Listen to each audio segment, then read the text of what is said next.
बिस्मिल्लाहिर्रहमानिर्रहीम। अस्सलाम वालेकुम नाज़रीन। जैसा कि आजकल आपको इस बात का इल्म है कि सानिया दाता दरबार को लेके वज़ीर आला पंजाब और तमाम ब्यूरोक्रेसी जो है ना वो परेशान है कि ये क्या हो गया और क्या इसके आगे होगा। अच्छा, मैं आपको ये वाक़या क्यों हुआ है और इसके असल जो मुल्ज़मान है वो कौन है, उससे पहले आप ये एक वीडियो देखें। ये वहां पर खुदाई हुई थी, मगर वहां पे रिक्शे भी खड़े थे उस वक्त भी जब हम गए रात 1 बजे और वैगनें भी पार्क हुई। और जब हमने इस फैमिली को इंटरव्यू किया तो पता लगा कि जब इन्होंने भी अपना रिक्शा पार्क किया तो इनको एक टोकन दिया गया पार्किंग का। ये बात बड़ी इंपॉर्टेंट है नोट करने की। तो जाए इसके कि वो एरिया कॉर्डन ऑफ होता, इन्होंने पार्किंग का टिकट लिया, ये फिर दाता साहब हाजिरी के लिए गए।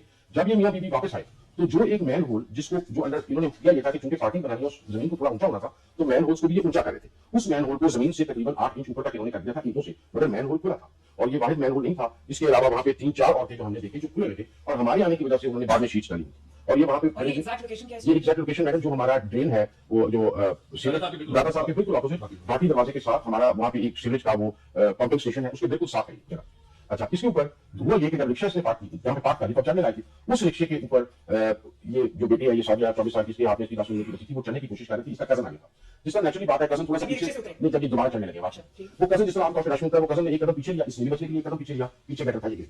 मैडम जो नेग्लिजेंस है उसकी भी कोई रीजन होती है ना। एक नेग्लिजेंस है जो सिर्फ नेग्लिजेंस है, एक नेग्लिजेंस है जिसके बारे में मेरी आया कि हो सकता है निचले लेवल पे कोई इंटरेस्ट रहता हो। वो क्यों? यहाँ पे पहले भी गाड़ियां खड़ी थी और उसे पार्किंग का टिकट दिया जाता है। जब अगर ये उधर कॉर्डन ऑफ कर देते तो गाड़ियां और पार्किंग का प्रोसेस बंद हो जाता और टिकट की इनकम भी बंद होती। तो ये हो सकता है, हमने रिकमेंड किया है कि इसको ज्यादा डीपली प्रूव करना चाहिए कि अभी तक पार्किंग क्यों कंटिन्यू कर रही थी, उसका टिकट क्यों कर रहा था। अगर वो पार्किंग कंटिन्यू ना करती तो ये कॉर्डन ऑफ करने वाला मामला शायद होता।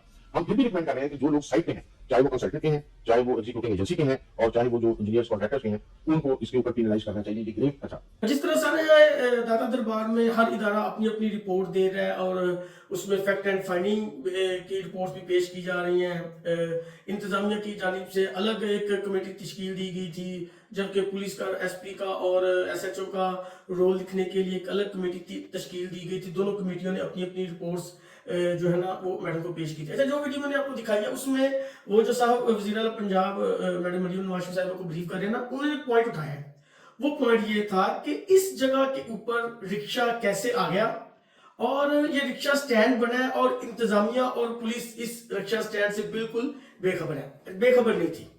ये वाली इंतजामिया और ये वाली ट्रैफिक पुलिस ये बिल्कुल जो है ना जिम्मेदार है। लेकिन उससे पहले मैं आपको ये बता देता हूं कि जब सीटीओ मुस्तनसर फिरोज साहब सीटीओ लाहौर तैनात थे, तो उन्होंने एलडीए को एक लेटर लिखा। उसमें उन्होंने ये उनसे रिक्वेस्ट की थी कि ये जो दाता दरबार है इसके सराउंडिंग जो ये चांद गाड़ीज खड़ी होती हैं, इनकी वजह से ट्रैफिक बहुत ज्यादा ब्लॉक होती है। इसके सामने खाली जगह है जिसको आप लोगों ने बंद किया हुआ है, उसको आप एक मॉडर्न किस्म का जो है ना रिक्शा स्टैंड बना दे, ताकि वहां पे सारी जो चांद गाड़ी है वो भी चले जाए और रिक्शा स्टैंड भी उधर बन जाए, जिसकी वजह से वहां पे ट्रैफिक का फ्लो भी ठीक हो जाएगा और जो है ना लोगों को परेशानी भी नहीं होगी। ये थे वो मुस्तनसिर फिरोज साहब जिन्होंने ये लेटर लिखा था। लेकिन एलडीए ने आज तक उस लेटर का जवाब ही नहीं दिया था उनको एक दूसरे नंबर के ऊपर। क्या डीसी लाहौर या कमिश्नर लाहौर को ये जो चांदगाड़ी का स्टैंड था ये नजर नहीं आता? क्या उनको आज तक इतनी फुर्सत नहीं हुई? अच्छा, उनको तो छोड़ दे, चले वो बाबू लोग हैं। सीटीओ लाहौर है जो अतर वहीद साहब, जो हर रोज नए नए तरीके के साथ वज़ीर आला पंजाब को कभी कभी वो इलेक्ट्रिक गाड़ियों से उनको राजी कर रहे होते हैं, कभी कुछ कर रहे होते हैं। क्या उनको नजर नहीं आता? उनको यहाँ बताखोरी नजर नहीं आ रही कि कंस्ट्रक्शन शुरू थी? ट्रैफिक पुलिस को नजर नहीं आया? सेफ सिटी लाहौर ने क्या लिखी पढ़ी इंस्ट्रक्शंस की थी इनको?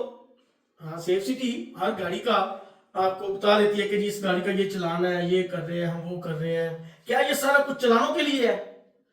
अच्छा, अगर जिस तरह वज़ीर आला पंजाब मैडम मरियम नवाज को MD safe city SN Younus साहब जो है वो ब्रीफिंग दे रहे थे कि उस वक्त कैमरे वहां पे नहीं थे, हो सकता है कंस्ट्रक्शन साइट है, उनकी बात मानी जा सकती है। क्या टैक्सी स्टैंड जो उधर वहां मौजूद था उसके बारे में सीटीओ लाहौर ने इंतजामियों को लिख के दिया कि ये जो यहाँ पे टैक्सी जो चांद गाड़ी यहाँ पे खड़ी नहीं होनी चाहिए? और उसकी उस लड़की की जो मौत की असल वजह ना, वो भी एक रक्षा था। रक्षा उधर आगे खड़ा हो जाता है, वो स्टैंड लेते हैं, रक्षा थोड़ा सा आगे होता है, वो बेचारी अपने आप को बचाने के लिए थोड़ा सा पीछे हो जाती है और वो एक कदम पीछे चली जाती है और वो अनफॉर्चुनेटली उसमें गिर के फौत हो जाती है। वज़ीर आला पंजाब से या उनकी टीम से कि कोई बंदा उस वक्त रिस्पॉन्सिबिलिटी लेने को तैयार नहीं था। बलि का बकरा बना दिया डीआईजी ऑपरेशन लाहौर फैसल कामरान को। वो सबसे पहले वो सरकारी ऑफिसर थे जिन्होंने आके अपनी गलती भी तस्लीम की और इस जुर्म को माना कि जी औरत की जो है ना डेड बॉडी बरामद हो चुकी है। अच्छा, डीसी लाहौर किधर थे, कमिश्नर लाहौर किधर थे, सीटीओ लाहौर किधर थे भाईजान? वजीर आला साहबा, आपको अभी तक किसी ने ये नहीं बताया या आपके भी जहन में ये नहीं आया कि मौत की असल वजह चांदगढ़ या रिक्शा स्टैंड है, और रिक्शा स्टैंड जो है वो डायरेक्ट जिम्मेदारी बनती है डीसी लाहौर की या सीटीओ लाहौर की। अब आपने कभी तक किसी भी जगह पे ना सीटीओ लाहौर के खिलाफ कोई कार्रवाई की है ना डीसी लाहौर। चले डीसी लाहौर ने 3 दिन पहले नया आया था, उसकी बात मान ले, उसके वजह उसको भी इतना नहीं था पता। आपने दूसरे बंदों को तो गिरफ्तार करवा दिया। क्या आपने उसको दाता दरबार का जो सेक्टर इंचार्ज है उसको गिरफ्तार करवाया? इस हवाले से अगर आप साबिका रिपोर्ट्स को निकलवा के देखें तो ये जो रिक्शा स्टैंड है यहां से बताखोरी होती है। आज तक लाहौर पुलिस ने इस बात का हिसाब नहीं लगाया कि जो इतने पैसे हैं वो बताखोरी के वो कौन ले रहा है। सीटीओ लाहौर बड़े ईमानदार होंगे, बड़े अच्छे होंगे, लेकिन क्या ये उनकी नेग्लिजेंस ही नहीं है? कंस्ट्रक्शन साइट के ऊपर आपने रिक्शा स्टैंड बनवा दिया है, उसके पैसे कहां जा रहे हैं भाई? बताए ना कि किसी के बताखोरी की एफआईआर दी है, चांदगढ़ी वाले को पकड़ के जो पर्ची वाला उधर होगा उसको पकड़ के तो आप एफआईआर दे देंगे। भाई जिसकी जेब में जा रहे हैं उसके ऊपर एफआईआर क्यों नहीं दी अभी तक? आपने सीटीओ लाहौर के ऊपर क्यों नहीं एफआईआर दी? वज़ीर आला पंजाब मैडम मरियम नवाज शरीफ साहिबा, आप आराम के साथ चीजों को बैठ के देखें, आपको पता चलेगा कि गुनाहगार कौन है। और इस औरत का जो खून है वो आईजी पंजाब के सर के ऊपर भी जाता है। सिर्फ उस बंदे ने अपनी मर्जी के बंदों को लगवाने के लिए पूरे पंजाब पुलिस का सिस्टम जो है ना उसको उखेड़ पुछाड़ के रख दिया हुआ है, तबाह करके रखा हुआ है। आप मुस्तनसिर फिरोज के पीछे इसलिए पड़ जाते हैं कि वो अलग बात है कि वो क्या बात थी, लेकिन कि आपको अच्छे नहीं लगते। आप मुस्तनसिर फिरोज को आपने हटवा दिया, आप अपनी मर्जी के बंदे लगा रहे हैं। लाहौर की ट्रैफिक जो है, अच्छा मेरा वास्ता जाहिर है कि पूरे पंजाब से होता है, मैंने पूरा पंजाब घूमना होता है, लेकिन यकीन करें अल्लाह की जात जानती है लाहौर और गुजरांवाला दोनों की ट्रैफिक पुलिस को बिल्कुल जो है ना इनको किसी इतनी दूर छोड़ के आ जाना चाहिए कि इनसे जान छूट जाए लोगों की। ना लाहौर पुलिस को काम करती है, ट्रैफिक पुलिस गुजरांवाला की काम करती है, ठीक है। अब आईजी साहब जो है वो इन दोनों शहरों के ऑफिसर्स को बचाने के लिए अपनी पूरी कुव्वतें लगा रहे हैं। ये मैं आगे वाले वीलॉग में बताऊंगा कि आईजी साहब क्यों कुव्वतें लगा रहे हैं और उनको क्या गर्ज है कि ना सीटीओ लाहौर चेंज हो और ना ही सीटीओ गुजरांवाला चेंज हो। अब ये जो साने हैं, जिस तरह आपने कंस्ट्रक्शन कंपनी के या जो वहां पे वो लोग बेचारे प्रोजेक्ट मैनेजिंग था उनके ऊपर एफआईआर दे दिए हैं, तो मेरी वज़ीर आला पंजाब मैडम मरियम नवाज शरीफ साहिबा से ये दरख्वास्त है कि एक एफआईआर सीटीओ लाहौर के ऊपर भी दें, एक एफआईआर आईजी पंजाब के ऊपर भी लॉन्च की जाए, क्योंकि ये दोनों भी जिम्मेदार हैं।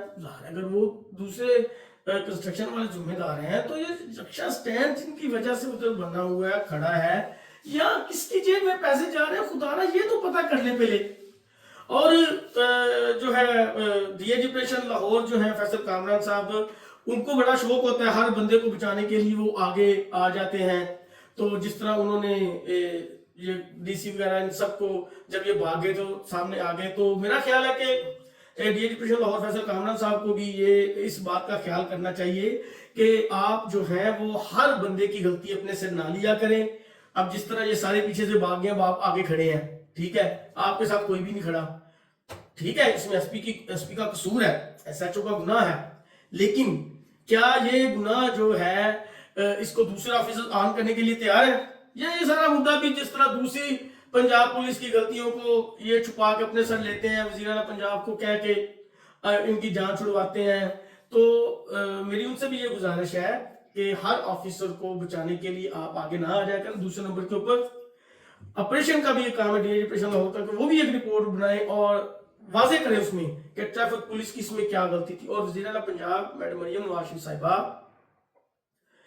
आप बड़ा अच्छा काम कर रही हैं, आपके विजन बड़े क्लियर हैं, लेकिन खुदारा खुदारा खुदारा कुछ ना करें, सीटीओ लाहौर से एक दफा उसको बुला के पूछे तो सही कि ये टैक्सी स्टैंड या चांदगाड़ी स्टैंड दौरान कंस्ट्रक्शन उधर क्यों कायम था।